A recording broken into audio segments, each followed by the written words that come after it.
nervous in his first game against SKT and said he made some poor decisions.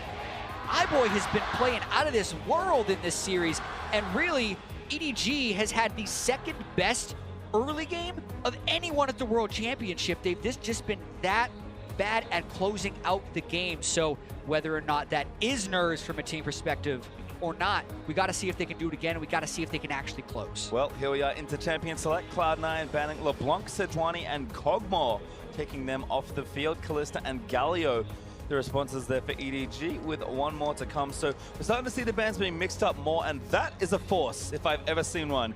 If you want Lulu, you must take it now. Yeah, but there's not just the Lulu that is going to be up and available. It's not going to be tank scene. It's not just the supports that stand to attention. Rakan's there with the Lulu, so yeah, there are two good options. Meiko loves himself some Rakan, but he also has good counters to it. However, that's an important lock-in. Well, there's a Xayah for C9, and now EDG are like, oh, we kind of want to take Lulu, but we need to break it up. They take Rakan Jarvan instead. The same combo that undid them yesterday. Yeah, but yes, exactly. And it has so much engaged potential, as we see, in being able to take a lead and just actually convert it to a victory. C9's still going to have a very potent duo on their side, but it's so surprising to me locking in the Xayah with Rakan still on the table. Not many teams have that priority. I agree. And again, Meiko's a very good Rakan. The LPL getting Jarvan and Rakan is something that is always going to be terrifying. They love engaging. You've seen WE, you've now seen RNG, and now it's EDG's turn to try and play the exact same style of composition. And guess what? They're all pretty good at it. So Cloud9, they're not drafting to take things away from EDG, it feels like. They're picking the Xayah for themselves. Certainly sticking to the script as far as what we've seen so far at Worlds. Lulu being taken away, and Jensen says, all right, I've had enough of this. Give me Syndra. He finally wants a bit more pressure and a bit more early game priority. Yeah, the first rotation mid lane. Syndra's so often banned in phase 2, and also they want to make sure that Scout doesn't get this pick. I think this is a power play by Jensen, knowing both these teams have had such successful early laning phases with the mid lane, and Scout kind of understands what's happening here. He's picked Lucian 2 in 2 games. He's contemplating it. This is a hard matchup into Syndra, but he goes for it anyway. It's a hard matchup, but it is an achievable matchup for the Lucian to be able to outplay it in some way. He's a Hex Drinker builder as well, if he's ever wanting to be defensive, and I feel like that's the reason that Scout's gone towards this, but he's chosen it over something like Corki, and they've picked it early before they go into the next draft phase, and they didn't lock an AD carry. Well, I'm excited because it's a very exciting matchup in the mid lane, but we'll get there in the game as Ezreal banned by EDG, taking that away from Contractz, who has, I believe, been playing quite a lot of it since his advent into the jungle. Rumble, the response there from C9, trying to really pick apart the other ends of the comp from EDG. Exactly, and yes, this is going to be a sensor game, but it's not going to be the one we've seen a lot of where they're just doing this late game arms race of who can scale up the fastest. We have a lot of engage and a lot of action coming out of this mid lane. Not to mention with the Rakan and Jarvan, you know there's going to be engages that need to happen in the mid-game. And I really like the Rumble ban taking away magic damage from the composition of EDG. Now they're AD carry with Kog'Maw gone, they are starting to run out of magic damage dealing options, and there might actually just be a world where the Lucian ends up in the AD carry role to have magic damage if that's where the draft gets pushed towards. Well, Elise also going to take even more magic damage out, but that... Oh, okay, they think it's top lane Jarvan, that's why. All right, makes sense there. I mean, for me, in my head, Clearlove's played so much Jarvan in his very long career, but you're right, often seen top lane as well.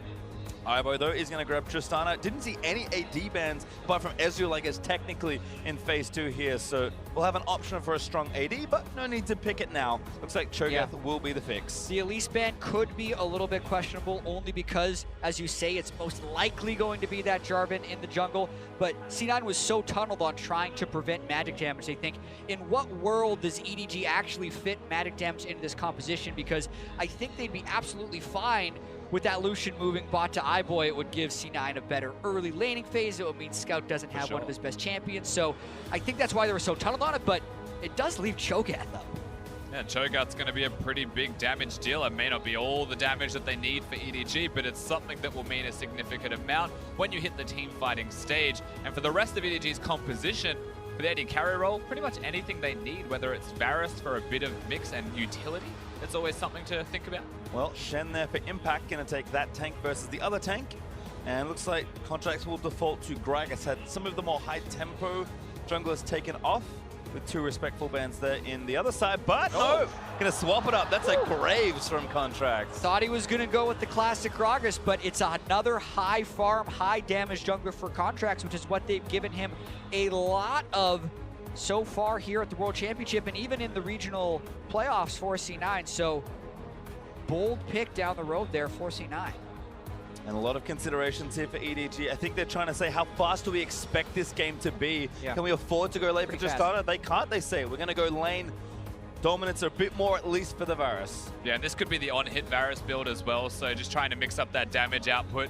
You've got the Cho'Gath in the top lane, so a rounded out composition from EDG. Still perfectly fine. Big engaged duo, something that they need to try and get through any mid-game hurdles, even if they get through the early game ahead. It looks a lot better for EDG in this draft, but Cloud9, I mean, they've thrown a curveball here of the Graves to hard farm through the jungle clear. Yeah, and also even the fact that they're going Shen instead of the Trundle that we've seen today, or even the Nautilus, or the Maokai, which we'd think that Impact would go for, but it is a classic Worlds pick for Impact once again.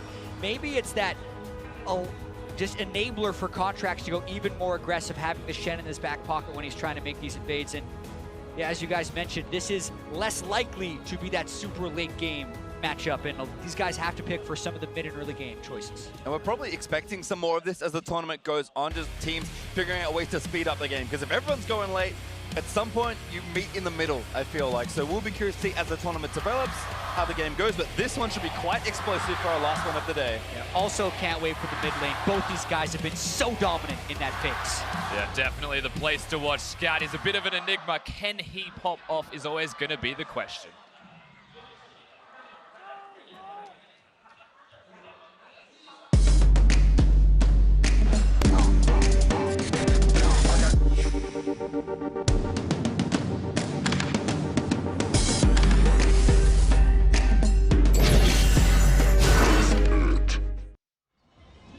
Alrighty, a week almost done as we gear up to finish day number 3 here. C9 versus EDG. 1-1 for C9 as they move into this game. EDG with a big old bagel in the win column, sitting at 0-2. A very important game for these two teams. And Group A, the first group to conclude week 1. So these guys will be done until next week when their group will be decided on one day, where each team play 3 games against each other. So important to go into that extra week of practice with some momentum. If C9 can win this, they are the favorites to make it out of the group. If ED lose, it is an absolute disaster after so many good early games. Yeah, definitely true. So they need this win now, try and reset the defeat and victory ratio for themselves, or week number 2 becomes rather dire. And it all starts through that early game pressure, and some changes have already come into effect here. Firstly, it's not Rek'Sai, it's Jarvan. It's still very good early ganker, but has a bit more of a wombo with the Rakan when they group up. And this, to me, speaking towards EDG, is a big win. They've got a utility bottom lane, and Meiko's the shot caller for the team. Clearlove's the shot caller for the team. Put it all together with the draft. That's a good start. So just to note, EDG 5-man invaded at level 1, didn't find anything. Mouse swept a ward that they killed with a Sweeper Trinket, and now he changed it back in. So EDG are really posturing for something very cheeky here, but a great ward is going to spot them, but they kill it. They kill it again. That's 2 ward kills already. A little bit of experience bonus too could allow for Clearlove to get a little bit ahead, but C9 just going to pull it anyway, and nothing really doing. It will reset, so it'll buy some time, but EDG haven't contested it like what Peanut did in the last game. He's just going to go back towards his own blue buff, and he's actually not going to get a leash for that either. EDG want tempo in the bottom lane, and so this is a very awkward start. Jarvan also doesn't clear very well by himself. He gets very low on his first clear, so don't expect too many early games from Clearlove in this one. Also, the call by Scout, pretty bold choice as well. Yes, it helps him to sustain, but Contractz is going to try and kill you with Jensen. So not having that extra health that you could get from a Doran shield is interesting. Well, a bit of damage here from Impact. Mouse going to run himself away. Should be safe for now as he backs up, and you mentioned that before, but it is a good time to check in on the mid lane as Jensen and Scout. Interesting start to the group stage for both of them, and as expected of the caliber of these players, instrumental in helping their team in the early game. That was really clean from Scout as well there to dodge out with the combo. One thing to mention, Jatt, is that in the LPL, Lucian's a coveted pick against Syndra. They really do like him. Very versatile as well, but watching this game top lane. Double off Contractz, early flash from Mouse, might have needed it and probably did. Contractz gonna take some turret hits, but Mouse stays alive. Yeah, it would have changed that 100% 15-minute kill participation from both mid laners because everything has been around the mid lane in the first 2 games of the groups for these guys, but Contractz trying to make his presence known, and that Shen is actually incredibly good into the Cho'Gath early, if you can get those trades, which Impact has. Of course, Mouse, if he gets the last hit, minions will be able to sustain himself more. So Contractz, though, it's not just once that he's coming to the top lane. The flash was burnt, the teleport was burnt, so why not make it twice? Clearlove, not to be seen. He's at red buff at the moment. Remember, he had a pretty rough clear. Exactly, and I don't think that Contractz 100% knows that or knows his path, but he feels fairly confident trying to get something done with the counter jungle of the Krugs. How patient will they be, and how much poke can Impact get on Mouse by the time this wave crashes? Thanks to turret hit to get some good damage done. Graphically Undying also proccing. And now Contractz, the wave is coming. He's going to take these Krugs. And the timing could be perfect, but Clearlove smells something. They might run into each. Oh, no, never mind. Oh, there was a Krug there. Ships passing in the night most certainly as Contractz going to roam down. The junglers for now will avoid each other, and Impact takes his harassment advantage and goes back to base. Can walk if he needs to. We'll see what he chooses to do with that teleport early on. Funny how the Krug doesn't even despawn and Clearlove is able to pick it up. Just the timing of being able to back up Mouse is Clearlove being in exactly the right place because that was a point of danger. And yeah, as you mentioned, it's just time to going back to full clear based on Clearlove's first back. He will be fine in the jungle now once you pick both of the small jungle items up. Jarvan's clear gets a lot more healthy, so the ganks have to now be respected by C9. You can see Scout certainly using Lucian's early laning aggression to bully Jensen here. A big wave that Jensen wants to try and clear, but Scout will make him pay if he can. 10 CS so far, and Scout is doing everything he can to hold this wave and bully Jensen. This is a big wave that will crash, so the 10 will shrink significantly. Jensen, even with the experience disadvantage, should be able to get some of that back.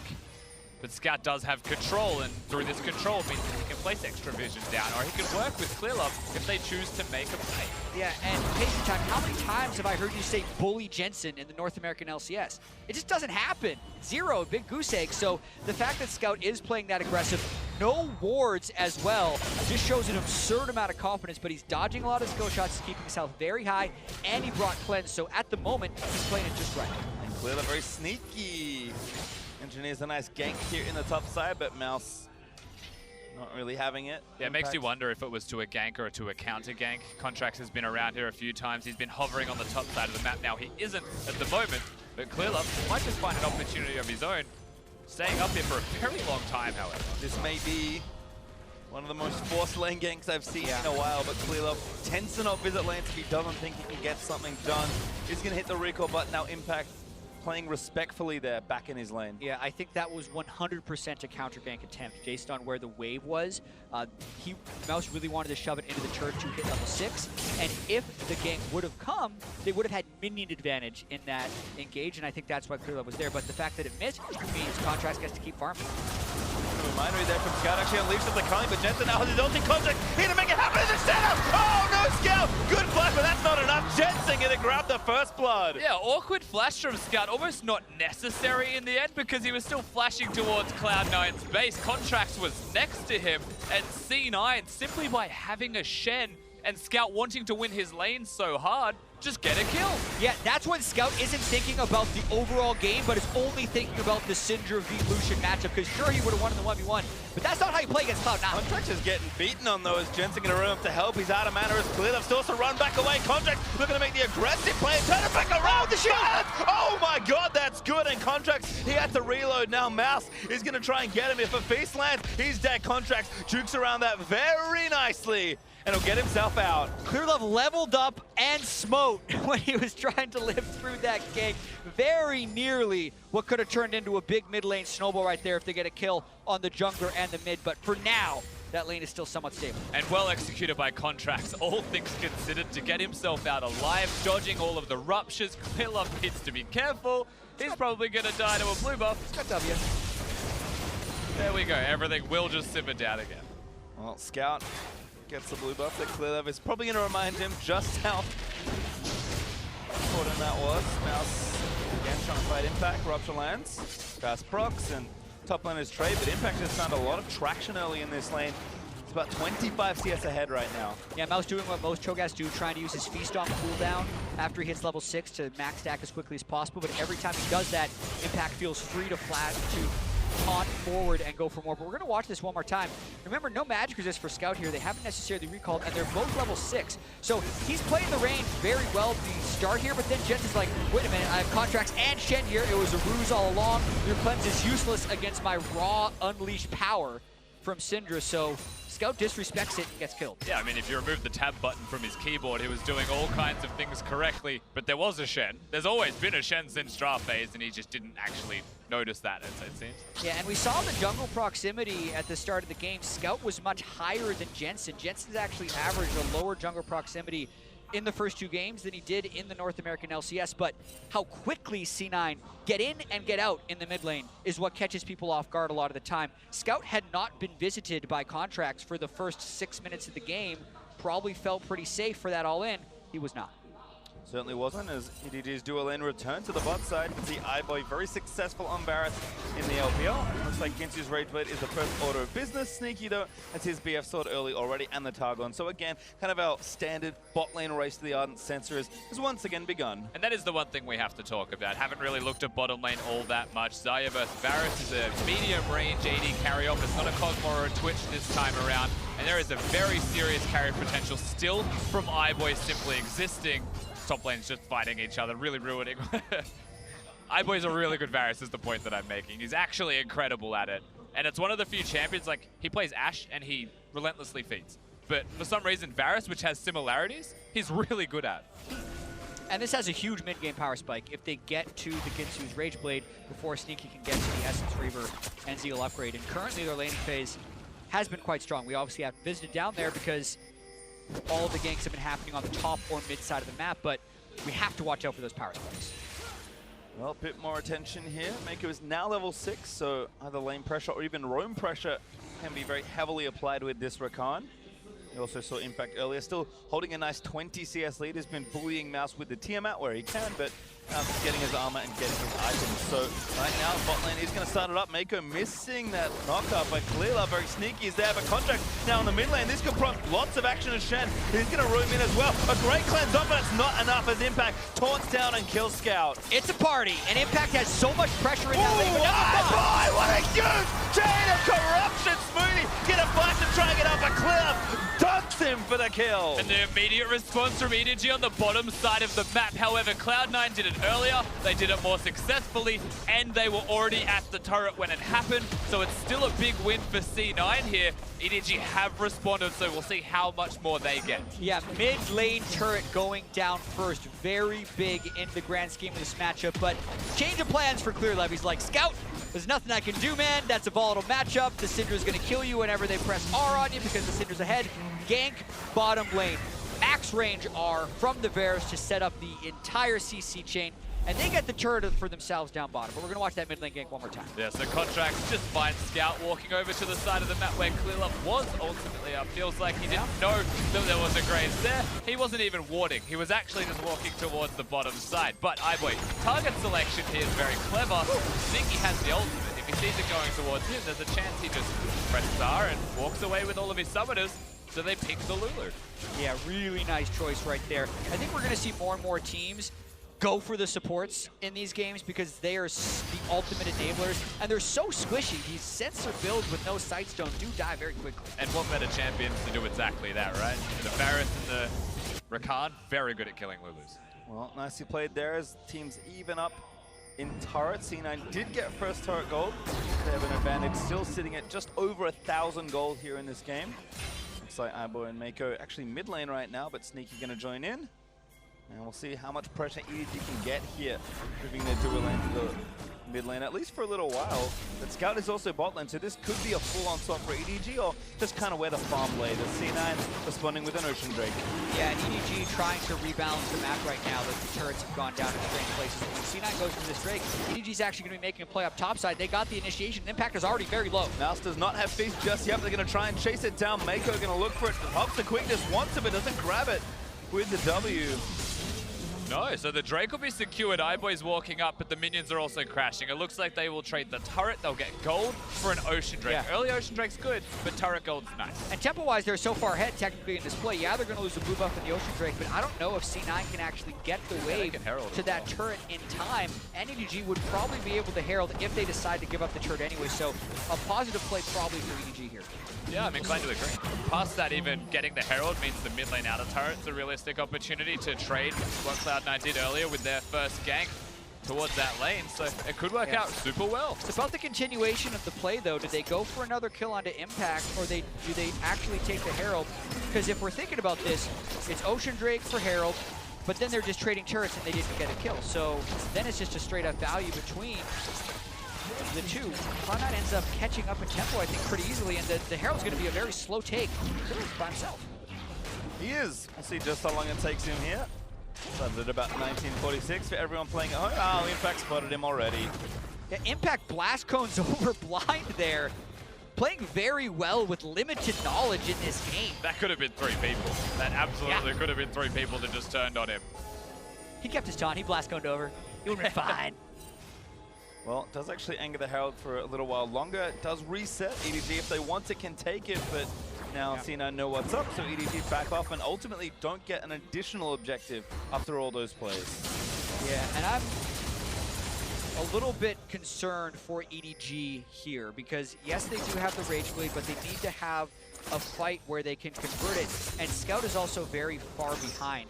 They bank so much on Lucian also hitting the power spike, which he has in the first 2 games, but he played quite poorly in this early game. Like, yes, C9 did a great job to bait Shen ult and get the ganks in, but he was pushed up without control wards on his side, because normally the strategy is you control ward one side, cheat to that side, and play aggressive. They never had river control with their control wards, but still played that way and were punished accordingly. Yeah, Clearlove was playing towards the bottom side of the rift, and Scout does get punished. 0-2, I mean, he's got his Blade of the Ruin King item spike right now, so for what it's worth, EDG can convert all of these spikes into something meaningful. You're looking at the Rift Herald still as the primary objective, it feels like, because this mid lane and river area is all of the focus. Oh, fight gonna start. Meiko wants Jensen, but the Shen ult is gonna protect him. Shield is good, Clearlove now maybe in trouble. Cataclysm's over, nowhere else to go, and Impact grabs a kill. Now Mouse, who did TP in, is looking for something, but that's just one for C9. Starting to look rougher and rougher for EDG right there. Clearlove didn't have his flash up, thought there was no way out, and they're not respecting Impact Shen. Yeah. This is the most effective Shen we have seen so far at Worlds groups, because so many other Shens just split push all day and then only ult defensively. They've used it twice offensively and now also defensively. Impact getting incredible use out of the Stand United. That was a level 11 Shen, so his ultimate's going to be significantly larger. You saw how much it was able to absorb, and suddenly EDG with item spikes, almost irrelevant, because their opponents are able to react to the play, and they best them at it. Contractz going to take his Rift Herald, does go down, and good tower to use it on in the top side. If he wants to go there, he will wander up there now as Scout was 1v2, just trying to get a bit more farm. Contractz maybe doesn't even feel like he has to use it now, checking that brush as he puts down a control ward. C9 going to be in the turret lead only briefly, very shortly, as C9 Sneaky and Smoothie are going to grab this one. Yeah, they're in the midst of a C9 snowball. When C9 wins, they tend to win kind of in the same way.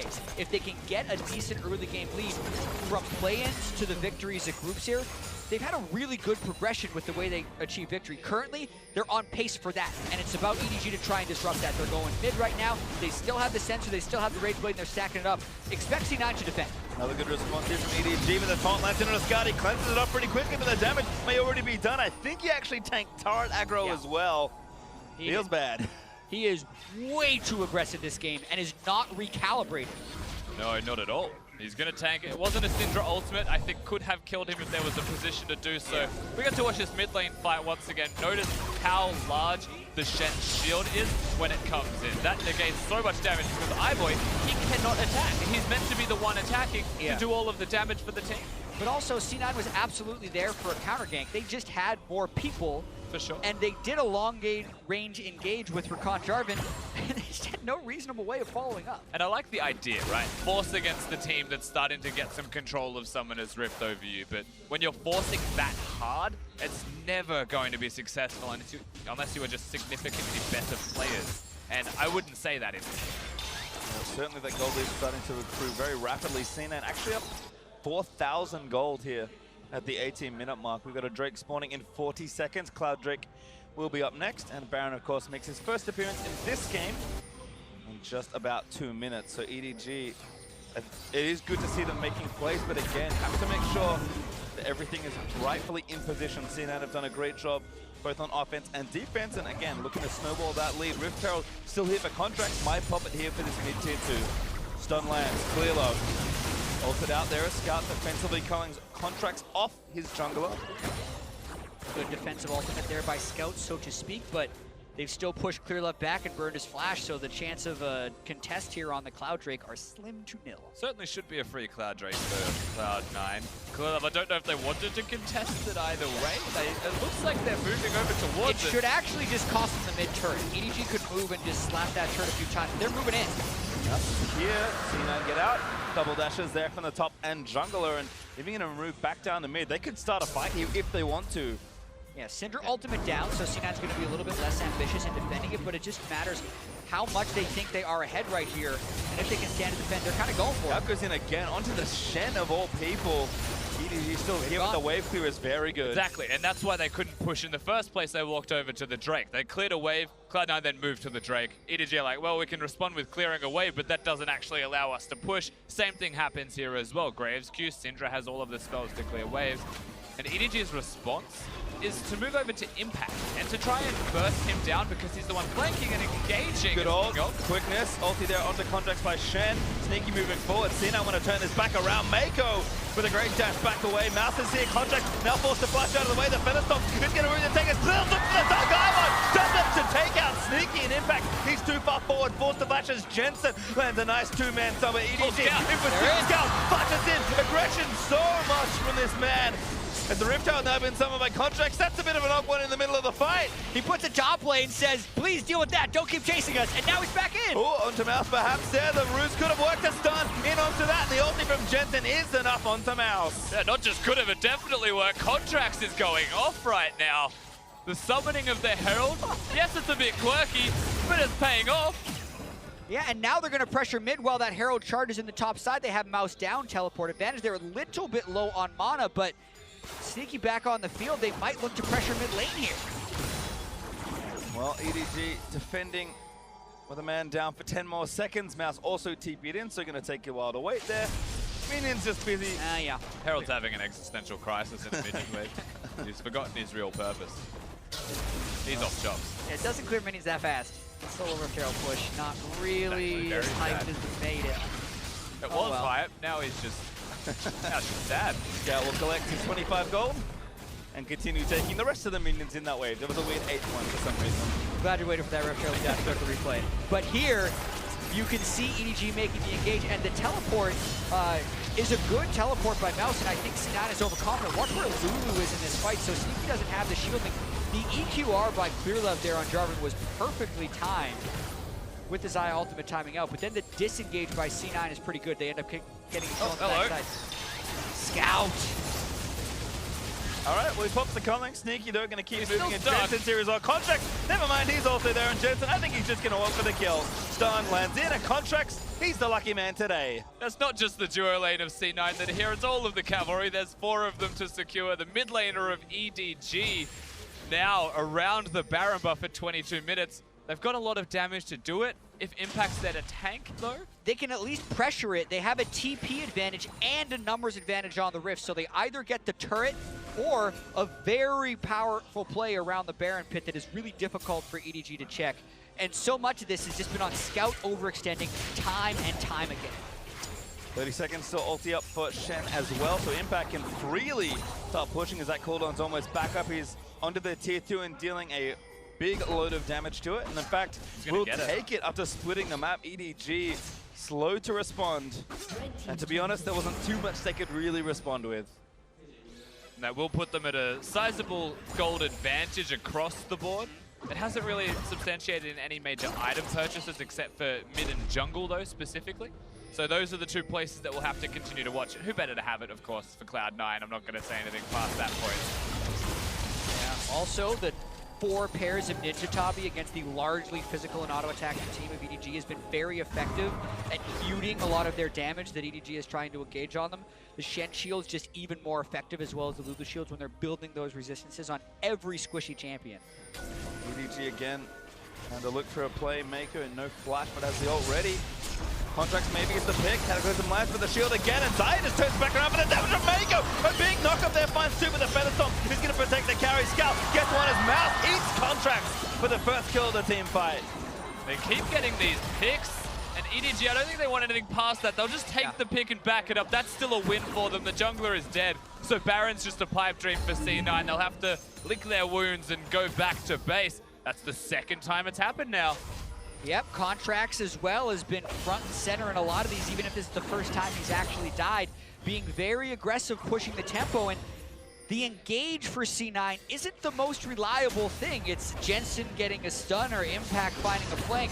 So actually the type of fights they almost hope to happen is EDG running into them and C9 being able to turn it around. But if they're not grouped enough, when EDG does run into them, it doesn't work. Like, what is this, a double marksman flank between Contractz and Sneaky? They nearly burst down Clearlove, but the rest of their team is so far away. Look at Syndra and Lulu on the mini-map. Contractz is already dead. EDG's been fighting 4v3 for a while, and EDG just walked away after the kill. Yeah, big problem for EDG is always going to be follow-up, but if Cloud9 are going to walk to them separated, it's very easy to initiate in the first place. And that is one thing they will have a truckload of between a Jarvan and a Rakan. Second pick in a row now. We did mention already the importance of this game for both these teams, but we are going to have a look at EDG and kind of the roller coaster they've actually been on as they look to close out their first week of groups. These are their first 2 games, and these are some gold graphs, and that is a wild ride. Exactly. They're going to get the near 10,000 goal lead in these 2 games. When are they going to blow it was been the question. But in this game, they actually have never had control. This is a completely new experience for EDG in this particular group stage. Yes, they could come back from deficits in the LPL, but Worlds is also a whole nother story. C9, actually not the best team at closing victories, but do win fast when they win. And amusingly, that is a concern for both of these teams. How do they close out when they get those leads? C9 making some mistakes with the lead in this game. EDG is still very good at playing defensively when they don't have leads, and that might be the battle we see ensue here. Yeah, in North America, it was a bit of a problem for C9, specifically even in the playoffs. They had at one point a 10,000 goal lead and 3 inhibitors down to Team Dignitas. We're not able to win that, got knocked out of the playoffs. But in the Worlds play-in, as well as the Worlds group stage, when they're ahead, they've been lights out with closing. So the boot camp, the practice has cleaned things up as of late for C9. And the snowball's still here, 5,500 gold ahead and counting, as C9 also pick up a second mascot Drake for themselves. Looks like we've got one more coming as well, because it wouldn't be a C9 game without them. EDG, though, trying to again spot something here in the mid lane. Looks like Impact actually aggressively teleported to try and get the wave pushing, but he does have ulti. That means the set play starts to begin for Cloud9. The fact that he's teleported down there, has the Titanic Hydra, has a lot of AD, then no one's going to be killing him in that side lane, but he pressures, he draws Mouse. Ultimately, if they want to, they could force a teleport from Mouse then and try and play the teleport advantage game. But the problem with what Impact has done is that he's used one of his 2 teleports. And so if he ever teleports to a play, he's not going to have one himself. Shen usually has an advantage with that. Exactly, you're wondering where C9 would try and make that force, or they're just waiting for EDG to try and get vision. Syndra's still a very threatening pick champion if they can get any type of fog of war advantage. That's why double Farsight Totem on the side of EDG wants to make sure they're not face checking when necessary. And even just pulling the Cho'Gath away really helps the vision game, because Mouse is the guy who needs to be face checking. No one else is nearly as tanky, and if they get caught by a Syndra stun, they're probably dead. Which is very curious, because both tanks are going to be the top laners that are on the side lane. The one difference is that Shen's ultimate can make a tank out of someone, Lulu's shields and ultimate can make a tank out of someone, where Rakan's shields are much less significant in that respect, and is more there for the engage. So C9 have a slight edge, even in a no-tank battle. Well, again, C9 certainly doing a lot of preparation here around the Baron. Their wards are starting to go down. Face check there. iBoy again gets the root, but a good little buffer there from Contractz. Moves him just enough to get out from Clearlove. Meiko forced back, though. And the ultimate did come in from Impact. Teleport cancel, stand united, so neither team actually has the global right now. The question is, does C9 just start the Baron with this control ward, knowing the Clearlove's flash is down and he's a little bit worrisome, or do they just force in? Another one of those Contractz face check initiations, so to speak, but doesn't net anything. Sometimes that'll do as Contractz laying into Mouse. It does a lot of damage right now actually to the Cho'Gath. He is laying into him. With all of the ultimates gone from the bottom lane of EDG as well, a fair amount of the engage is missing, and C9 still have that tempo, still have that advantage, and that is why Contractz is able to play so forward and so aggressive. They're making it work even though they're brute forcing it. Yeah, still this 5,000 gold lead, still just trying to get down these turrets, and EDG couldn't think about an initiation here, but it would be risky. Well, turret down. Nice play from C9 to grab themselves an objective. Damage on the Mouse as well. He's actually not that tanky in the face of effectively 3 carry champions. A great stuff from Jensen. Leap in with a massive taunt, and Jensen grabs the insta double kill. Clearlove does not live as Jensen. He's going to grab the triple Contract, taking a lot of heat, but he lives just barely by a shield from Smoothie. And Impact back to protect his team. Oh, amazing play. Impact with the engage. We say they don't have much of it, but clearly they have enough with Impact on Shen this game. He is playing out of his mind. Yeah, Taunt's unreliable, but not in this case when Impact's able to make that hit. C9 straight back over to the Baron, and there is no way EDG can get in here. They have no chance, and a big lead and time window for C9 to try and close out a game. Scout may get the mid lane shirt off of this one. He earned it after all the pushing he did. No, he doesn't get it! He's going to live to tell the tale as well. Looks like yes, but he doesn't even get the turret. Heartbreaking. Watch Impact right here on the Shen to get this. They get the Syndra stun, triple stun by Jensen, into the flash taunt, not the taunt flash. Impact knows exactly when to do this. Many people would taunt flash, but that can't get all 3 people, and since they're already stun chained, he just got point blank to get that off. That was started by Jensen, followed by Impact, finished by C9. And immaculate by Jensen as well. The taunt was amazing from Impact, but you have to give that extra credit to Jensen. Goodness. The damage he dealt in the last fight. Remember who he starts it off by stunning as well, was the support. That was just a Jensen one-shot of all of EDG. Well, certainly still scaling up. 5-0 and 3-10 stacks on the Dark Seal. And something very pointy coming EDG's way soon. That's a needlessly large rod. My hopeful money is on a death cap. I think my real money's on his Onius. I'm still a little bit stunned about that damage graph from the last fight. Yeah, it's massive. You're telling me like Sneaky didn't throw some feathers in or Contractz didn't all? 7,600 damage? That fight was like 2 seconds long. You also think of the range it happened at. There's a reason Sneaky couldn't get close enough. No, yeah. Rapid Fire Cannon was completed, so actually he's slacking. Now, one other thing as well is that there's different types of Syndra players around the world. There are those who max E second and those who max W second. And ones who max E are wrong. Yes, that is absolutely true. Do not max E second, but lots of people still do. The ones who max W have true damage. Yeah. And that's a big part of why he did so much damage when he stuns 3 people, throws a ball on top of them as well. It's going to destroy their health bars. Well, C9 now playing with a big lead, actually now over 10,000 after that last passage of play. Still some turrets to take down as well. Inhibited turrets and their namesakes also up for the taking if C9 want them. So EDG really push back into defensive mode right now. And in fact, inhibited turrets and Nexus turrets are all they'll have left. C9 with 1:50 left on Baron take the top tier 2. And EDG have to be so careful right now. They still don't have magic resist on iBoy or Meiko. If anyone gets hit by those CCs again, those long-range Syndra stuns, it's over again. You can hear the crowd behind EDG, even though their backs are against the wall.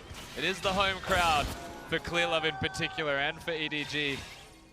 But they've got very little opportunities to get into this. They require something special. This might be it, at least to start it off. The turret goes down, but Impact's in a 1v2 that he cannot survive. Inhibitor still goes down though. That's a worth trade for Cloud9. Yeah, they commit a lot to kill Impact. They get the gold for it, but the siege breaker happens for C9. An easy push through with that inhibitor taken down during the Baron power play. And oftentimes you could criticize someone for an isolated death, but in that case it is absolutely worth it to break that inhibitor because EDG isn't going to get much off the back of it, you would think. Yeah, absolutely. This is one of those moments where EDG probably decided to lose an inhibitor to save the game, which feels really bad to say, right? There is not going to be an Elder Drake up, so you can take that as a consolation if you're EDG. Yep. There's no concern with having the top inhibitor gone. On the opposite side of the map, the Elder Dragon spawning. So just Baron, that's the primary concern. They choose to kill Impact so they can't get more than one inhib. Yeah. They sacrifice one. It feels like chopping off the leg to save the body type of thing. Like, it feels really bad for EDG. Risky decision to do that. I think you're right. I think it is the right call, especially being able to pick up the Cloud Drake on the back end.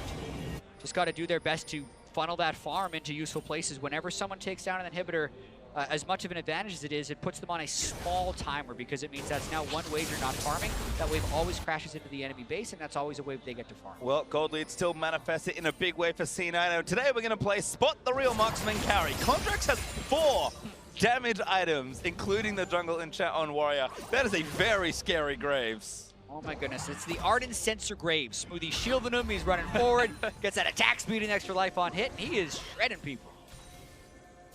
I guess that was the reason Mouse looked a little squishier than usual up against Contractz. That'd do it. C9 still playing kind of the game out academically, but they are known again for increasing their speed as the game nears a close, and that's what they have to see right now. EDG just need to hold on. They're feeling it right now as well, moving around, not clearing top wave, being invisible. They're looking for these opportunities. There aren't any because C9 aren't giving them to them, but that's what EDG want. They got to fight here. Meiko goes straight in, get a good double knock of iBoy as well. Falsy ulting in, the roots are good, but everybody lives through it. Walker, there's too much. Jensen, Scout, able to shut that down. Feathers through. Sneaky, still going to try and make the play. This Xayah is big. That was such a clean engage by EDG, but they actually killed no one in the initial wave. It wasn't until the rupture landed on Jensen they finished him. And C9's actually undeterred. They're going for more. Still have 2 marksmen, so not a big There's problem. The TP. EDG, a huge flank TP from Mouse, and C9 respect that Mouse needs to find something here, but he just can't. It's to push them away, but he's in trouble. Yep, feathers through again. So much damage to these two. Damage shields, Impact. Barely going to miss that taunt, but C9 undeterred. Scout back into the mix, and Sneaky does manage to kill Mouse. Sneaky, though, still living. Smoothie no ult, but he has the shield. Sneaky again just going off in this team by the Contractz. A step too far, perhaps, the Spirit Refuge. Scout really wants more, but they cannot close that fight. Amazingly, it's 1-for-1 because that was such a close fight. And the inhibitor is still alive, so there are worse things that could have happened to EDG at the end of that. The teleport from Mouse was not to kill them, it was to get them away from the damn inhibitor because Scout had to go back to base. This is all just damage control from EDG, but the engage they had in the middle lane was one moment that C9 pushed forwards, and EDG took it. Yeah, EDG got womboed by SKT with a huge lead yesterday. They tried to do it themselves. They're going all in with this one. Flash gets 2 of the carries. I count Contractz as a carry, but the redemption and the shields and no Orianna or Twitch to shed through like was yesterday makes it so it's played. But the rupture lands and they do get Jensen. And the biggest miss was that it didn't hit Smoothie. If it found the Lulu when he went forwards, they might have won the fight. C9 though. Again, going to replay this, and like you said, Scout, very defensive TP, but a necessary one. Yeah, close to dying once again, but iBoy and Scout comes back. They do a lot of damage. Impact might have killed Mouse if that taunt connected too. Big mechanical mistake from the Shen. Yeah, very rare to see him miss that stuff. C9, as you can see, camping Baron on respawn before EDG is going to make back the base. We've got to get back to that Baron. Clearlove might be going for a steal. Oh, Clearlove, he's trying to get it, but a great taunt from Impact will stop that. Sneaky gets the last hit on the Baron, and C9 back on the power play. Yeah, this power play should mean the bottom lane inhibitor. If they're able to push mid at the same time, then it should actually be all 3, and then it's EDG's turn. They have to make the engage again, but Rakan has no flash this time. Varus has no flash this time. There's so many summoners gone. Yeah. How are they going to do it? It's probably a 3-inhib cycle, but they got to try, you would think. And when we look to their captain, Clearlove, the soul certainly of this team, especially in his hometown of Wuhan, but Meiko must make the play without his flash. His ulti is up right now, but EDG are running out of time. Yeah, no flash on Clearlove either, just the initiation tool's not there, down 5 flashes. They're just having to stand and watch while C9 takes this, and C9 knows full well that EDG used all of their initiation in that last fight, so got to be careful not to group up. Smoothie is the key, as you mentioned, staying behind that engage to prevent the catastrophe of a full-on initiation. Now 3 inhibs down, Baron up. You eventually EDG's going to have to go. They will have to with 3 inhibitors gone, because the super minions now double up. They'll start to push in about 1 minute from now. It's going to overwhelm the EDG base. But in 1 minute from now, flashes are up and available. So when do they go in this window? All right, we got Meiko's flash. When that is up there, guaranteed to go, but do they have enough time? Do they have to go earlier? 3 seconds, it's almost up. Meiko, he must have picked his moment now. Impact though, finds the taunt. That's so much damage on the scout. Meiko needs to find the angle, but the carries are staying very far apart. Redemption is going to reset the situation. His mouth does eat a stun, but he will live. 1 Nexus turret though is down. Cloud9 might just win by the minions helping them finish the game right now. EDG have to go or C9 beat them. Kron's flash is up. It's going to happen in the next few seconds if it's ever going to happen. 2 minutes, that's a burn. Meiko goes in, needs to make the play, but all the shields in sneaky. Getting low, but Jensen, that's the dreams crushed. Meiko dead, Clearlove dead. Everybody from EDG is just falling down in Impact. He may have died, but Cloud9 today, they will pick up their victory. 2-1 now in this group. And the fans here will be disappointed, but Cloud9 will take the win. Yeah. C9 does not have to play to the crowd at Worlds. 2-1 in the group stage as their week 1 concludes. And this one ended like almost all of their victories have ended. They've taken that early lead, they've played it well, and they'll find a way to get the initiations when necessary to close it out. Impact, to me, was the standout player. Impact and Jensen, the solo laners of Cloud9, had a standout performance. That 7,000 damage team fight pretty much just sealed the whole game for them. Yes, they had the snowball. Boy, did he hit it home. And so impressive as C9 to kind of win the way they've always won back home in the NALCS, to do it on the world stage. Yes, they had an impressive play, but EDG is a fearsome opponent, and today they managed to take them down in a very clean game. And even though everyone in the group has beaten EDG, C9 was the first one to beat them in the early game, which is definitely where C9's strengths have lied so far here at Worlds. They're continuing to play their style as well. The early Syndra pick, first rotation, making sure it can't go down to phase 2 advance. Playing up against Scout, who played his 3rd Lucian game in a row and got kills in both of those previous matchups. Shut that down completely. So C9 came to play today. Clean from C9, but it's got to hurt to be an EDG fan, or EDG is the team itself at the moment. The 0-3, this game was a deserved loss for them. The other 2 did not feel like that at all. It's just such a hard thing to contextualize for them, though, because that's 3 in a row, and it means that next week they need to win pretty much all of them to even have a chance. Yeah, especially for Clearlove. He's gone to Worlds and made it out of groups 3 years in a row, but now faced with an 0-3.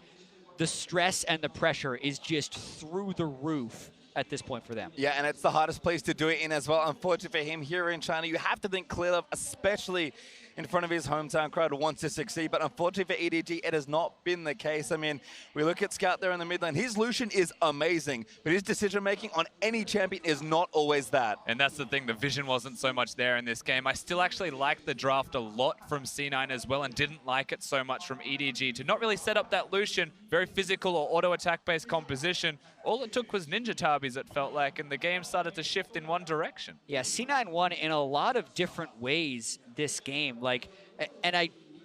So many people I feel like often discredit Jensen because of the help that he gets. But if it was that easy to play around mid lane, everyone would do it. Everyone they face, especially for the first time, gets surprised by how well and how quickly they can play around that lane. So Jensen definitely shut down Scout today in a big way. Well, no surprises now. We actually are going to speak to the man himself to hear more about Cloud9's win. Let's hand it over to Shox, who's ready with their mid laner.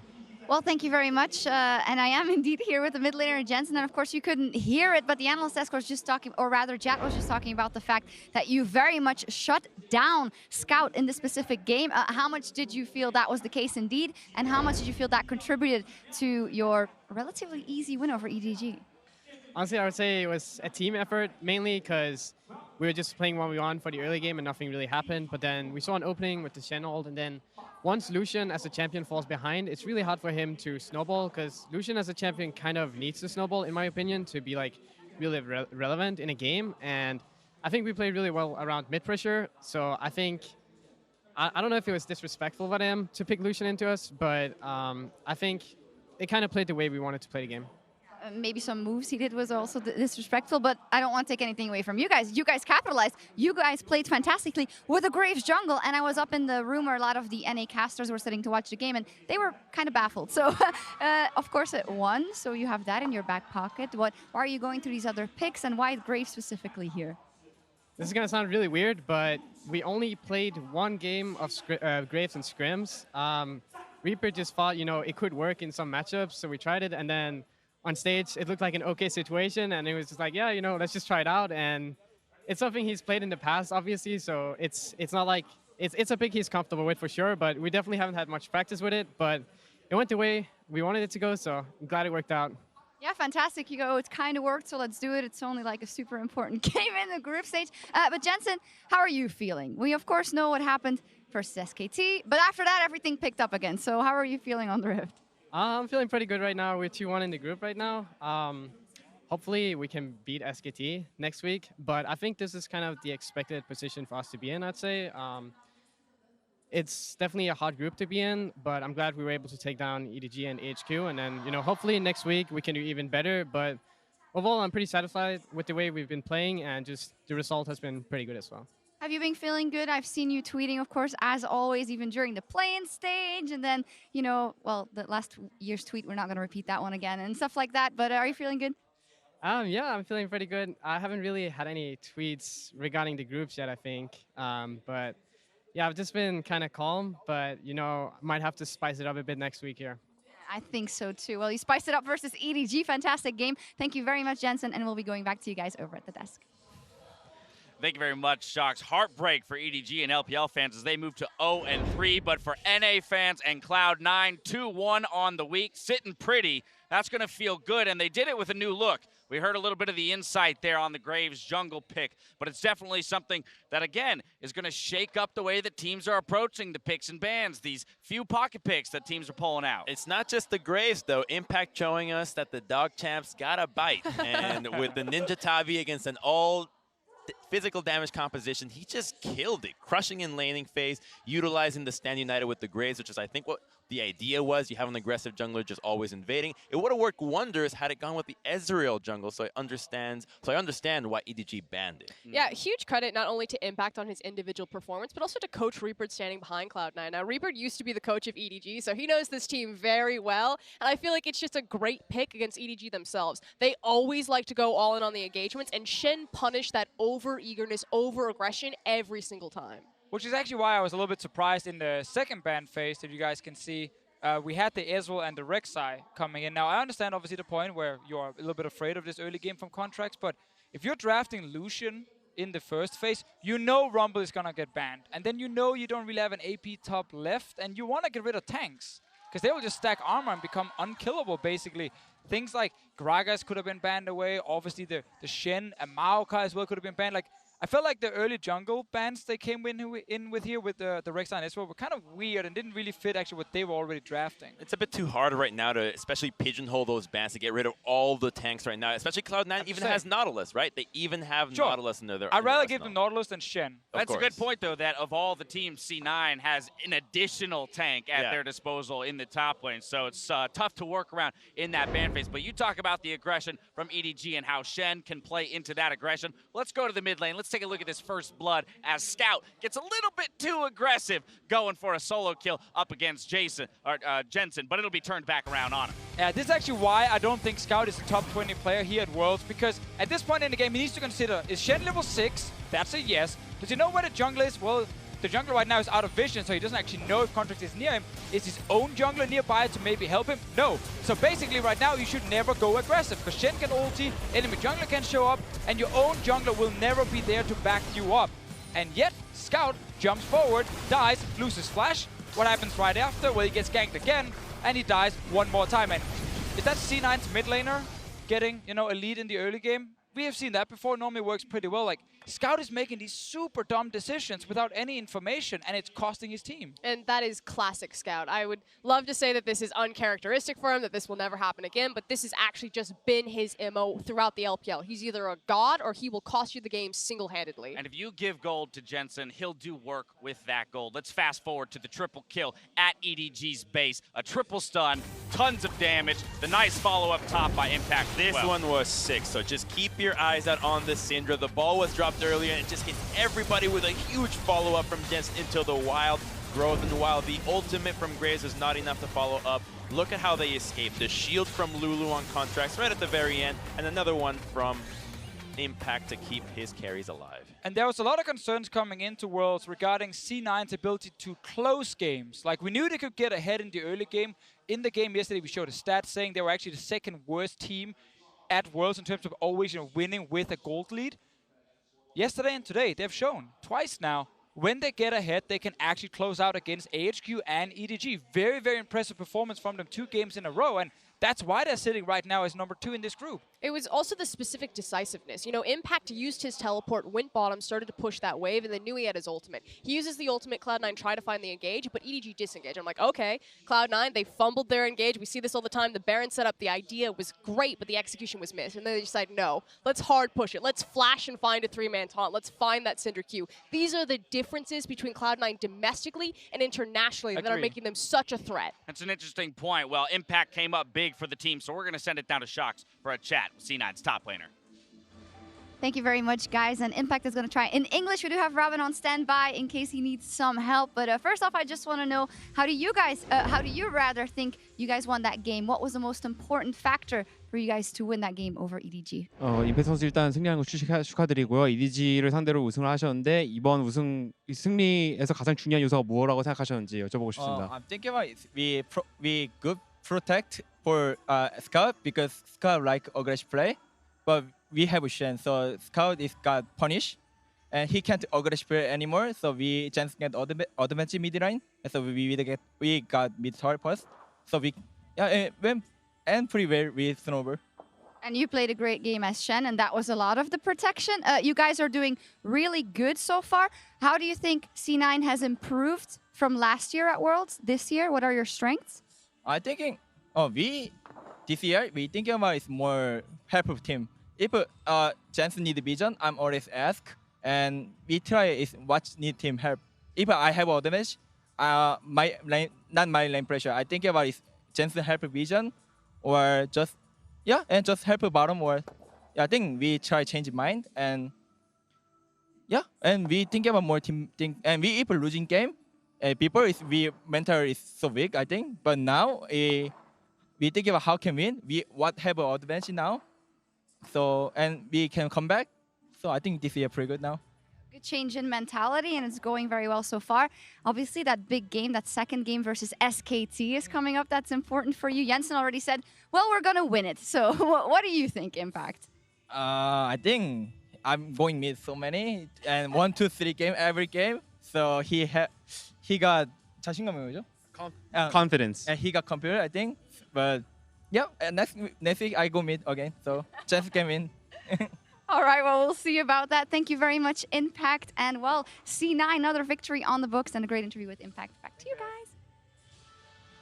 Thank you very much, Shox. Great to hear from Impact. Great to see the confidence on the squad looking towards that second SKT game. Perhaps challenged for first place.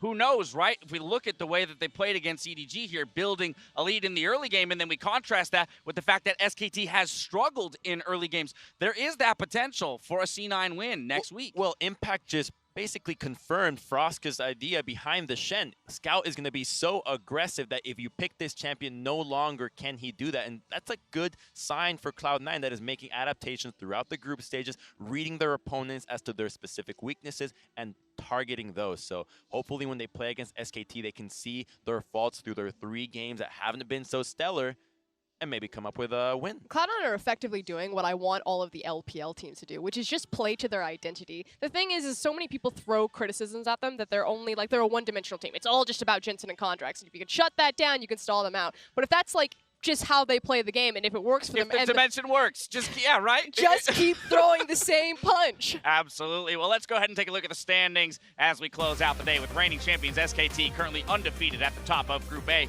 Over in Group C, RNG has secured a lead while Misfits Gaming picked up their first international win to pull ahead of Flash Wolves in Group D. Now, Group A is done with their first round robin, so I want to take a moment to discuss the results as they stand here. The big thing that actually jumps out to me is the fact that EDG is sitting at 0-3. Makes all of their matchups next week that much more important if they plan to get out of the groups. Yeah, this is almost the obituary for Katy Perry and EDG there, the hot and cold mid laner. So it's really rough. They have to win all of their games, and miracles need to happen for EDG to even escape group phase at this point. Yeah, it seems almost impossible, especially with them also having to play, of course, SKT again. And while they were close the last time around, SKT is the kind of team when they have a week to kind of figure out what went wrong, they tend to improve on that quite a lot. So instead, I'm just looking at Cloud9. Like, what a fantastic surprise with them being 2-1 at the moment.